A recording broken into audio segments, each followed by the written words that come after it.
Happy Independence, Barbados. Happy Independence, Barbados.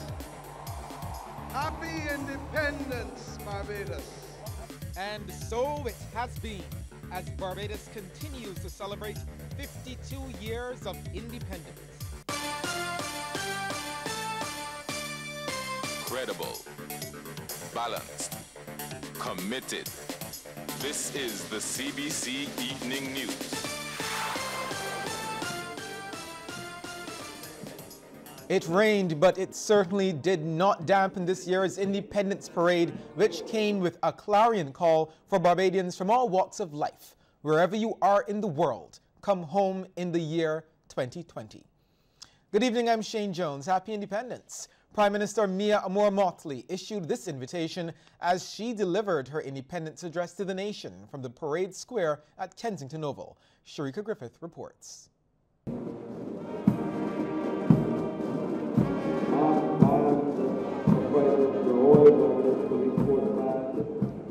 The occasional heavy showers did nothing to dampen the celebratory mood of the approximately 11,000 spectators and more than 1,000 uniformed and non-uniformed groups on parade.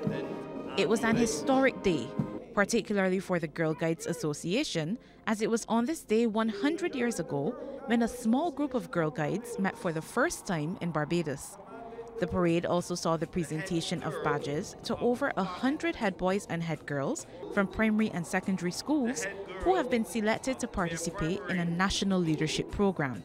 In her independence address, Prime Minister Mia Motley issued a call to all Barbadians abroad. We will be inviting all Barbadians, those by birth, those by marriage, those by choice, to come home during the year 2020. And we will start with the people of St. Lucie in January 2020, where we have everyone related to St. Lucie coming, and from there on, parish by parish, month by month, until we end in St. Michael on the 29th of November for the month of November. And then from the 30th of November 2020 to the 31st of December, we invite the whole nation to celebrate as we confirm the gathering 2020 on the people of Barbados. For this is our statement to our own, and this is our statement to the people of the world. The Prime Minister also made several commitments to the country's youth, which she says will ensure their futures are secure. Among them, the promise that every child would be given the opportunity to learn at least 2 languages. Shall be given the opportunity to know what it is to play a sport. Because in playing a sport, you learn to play together and to play in partnership with others. To be exposed to an artistic discipline. Because in being exposed to an artistic discipline, you learn to think and you learn to care and you learn to be tolerant. And finally, to be exposed to entrepreneurship and business, because nobody is going to give us a living in this country. We need to make a living in this world for ourselves. The more than 2-hour-long ceremony continued with a parade through the city streets. Prime Minister Motley received the salute in Hero Square. Sharika Griffith, CBC News. Thanks, Sharika. And the parade also included a special recognition of 27 outstanding Barbadians. For the first time since 1975, Barbadians got the opportunity to witness a public knighting ceremony. This time it involved the new Dame of St. Andrew, Dame Avicine Carrington, and the island's 2 newest knights, Sir Kenneth Hewitt and Sir Philip Serow. Rianne Phillips has more. Topping the list of 2018 honorees are Dame Avicine Carrington, Sir Kenneth Hewitt, and Sir Philip Serow.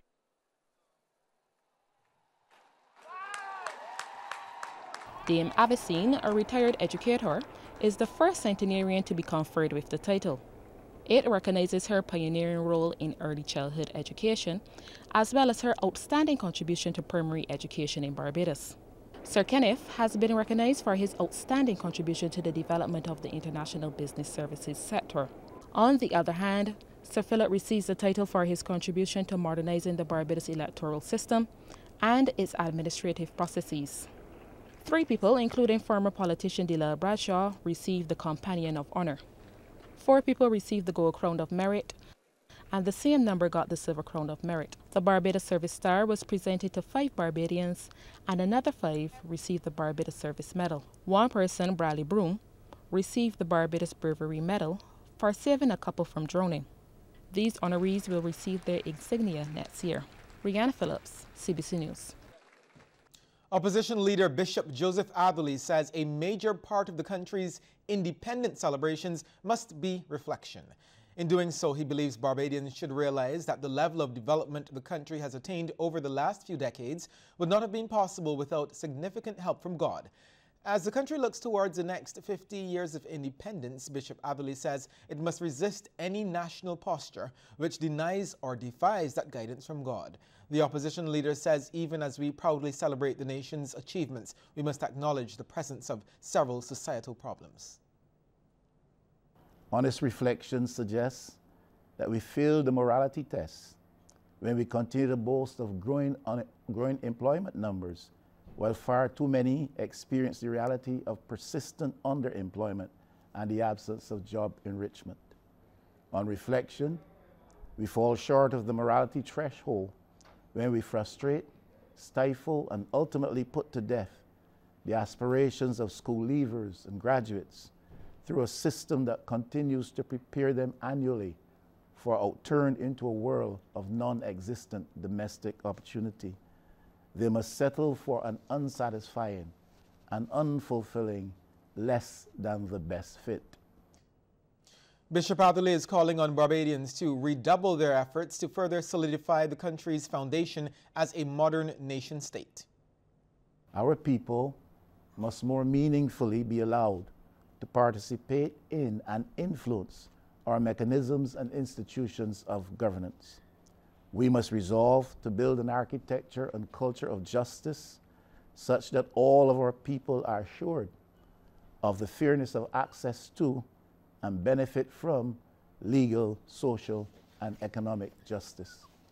We must resolve to create new wealth-earning sectors and so widen our capacity to export and to better compete regionally and internationally, to develop and enhance entrepreneurial class and culture, to fashion an expanded work opportunity context, one that is far more viable for a far greater number of us than is now the case. The Barbados Hotel and Tourism Association is projecting that the upcoming winter season, which starts on December 15th, will perform better than last year's. In a statement released for Independence, Chief Executive Officer Senator Rudy Grant says the association is excited about new hotel developments already started or that are anticipated to start soon. Issues concerning the South Coast sewage plant continue to be an area of major concern for the association. Senator Grant says while members are extremely pleased and appreciative of the elimination of effluent from the streets, the continued closure of Worthing Beach is impacting members located nearby. Those members have reportedly been spending significant sums of money to ensure that visitors' expectations or experiences are not diminished. Local trade union umbrella body CITUSAB has urged government to pursue a policy which encourages more local ownership of resources. This from General Secretary Dennis DePisa as he gave the organization's independence address. He says true independence can only be achieved if the control of the nation's wealth is in the hands of the majority of its citizens. Having achieved political enfranchisement in the right to vote, followed by political independence in 1966, access to free education and social services, the Labour movement strongly believes that the circle of independence remains incomplete until such time that economic empowerment through local ownership of resources and the means of production are both achieved. Local farmers have been reaping major benefits from the recent recall of romaine lettuce produced in the United States. That's according to Chief Executive Officer of the Barbados Agricultural Society, James Paul. He's however lamenting that this is only because of the unavailability of the imported lettuce. When it comes to our own local product, what we find is every excuse being provided by buyers in this country as to why the local product, especially in the hotels, okay, or whatever, why it cannot be used. On the other hand, now they recognize, of course, there is an issue and they cannot get it. Well, of course, we are getting the sales now, and it says to me that what needs to happen is that there needs to be a better working relationship, a more close working relationship between the producers, okay, and the buyers in the market.